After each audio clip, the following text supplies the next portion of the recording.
បាទជម្រាបសួរបងប្អូនថ្ងៃនេះចុងសប្តាហ៍ទំនេរពីការងារបាទជាមួយភរិយាហ្នឹងក៏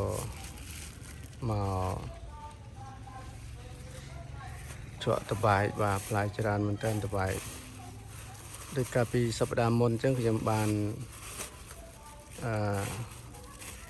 ជំរាបជូនបងប្អូនថាតបែកបាទបើសិនជាចង់ឲ្យវាមានផ្លែមានផ្កាច្រើនគឺបងប្អូនត្រូវដាក់ជីបាទជីហ្នឹងជី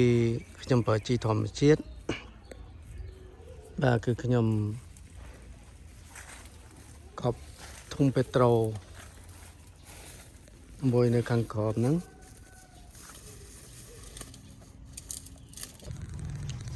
បាទបន្ទាប់មកខ្ញុំមានកាកសំណល់ផ្ទះបាយជាមកចាក់នៅក្នុងធុងពេត្រូនេះទៅហើយយើង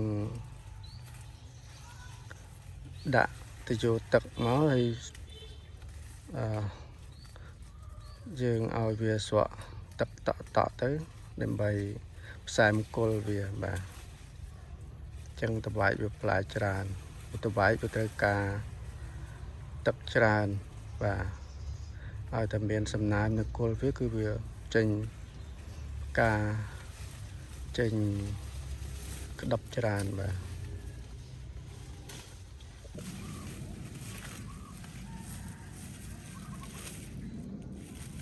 បាទហើយយើងយកថង់ច្រកវាអញ្ចឹងទៅដើម្បីការពារស្រាំងតិចបាទនៅពេលដែលស្រាំងតិចទៅវាផ្លែវាអត់សូវធំបាទហើយនោះខាងលើនោះក្តឹបច្រើនមែនតើបាទចេញបន្តបាទអ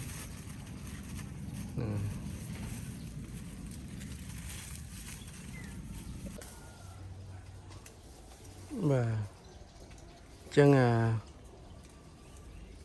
ការដែលច្រកថង់បាទយើងត្រូវចោះថង់នោះដើម្បីឲ្យវាហប់គឺថាយើងចងវាចិត្តទៅវាអាចហប់អញ្ចឹងយើងចោះឲ្យវាមានរុនទៅឲ្យមានដង្ហើមមានខ្យល់ចេញចូលហើយមួយទៀតបើសិនជាមានទឹកអីទៅវាអាចនឹងហូរចេញបានវាអត់ដក់នៅក្នុងហ្នឹងណាបាទហើយ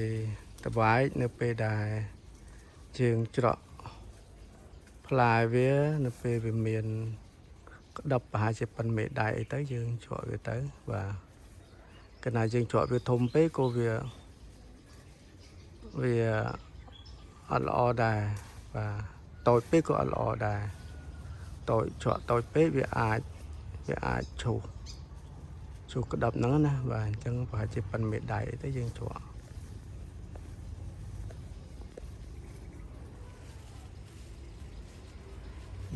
ប៉ុណ្ណេះយើងអាចជក់បានហើយ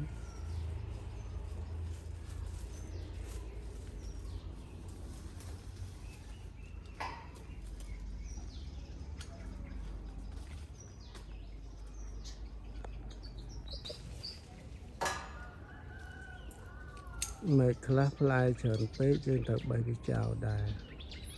បាទបើណាយើងទុកឲ្យវាច្រើនពេកផ្លែវាអត់សូវធំដែរវាអត់សូវរីកផ្លែចឹងយើងត្រូវបេះវាចោលទុកតែ1ម៉ែកពី3ផ្លែឬក៏4ផ្លែទៅបានហើយចឹងអរគុណច្រើនបងប្អូនដែលបានទស្សនាវីដេអូនេះបាទ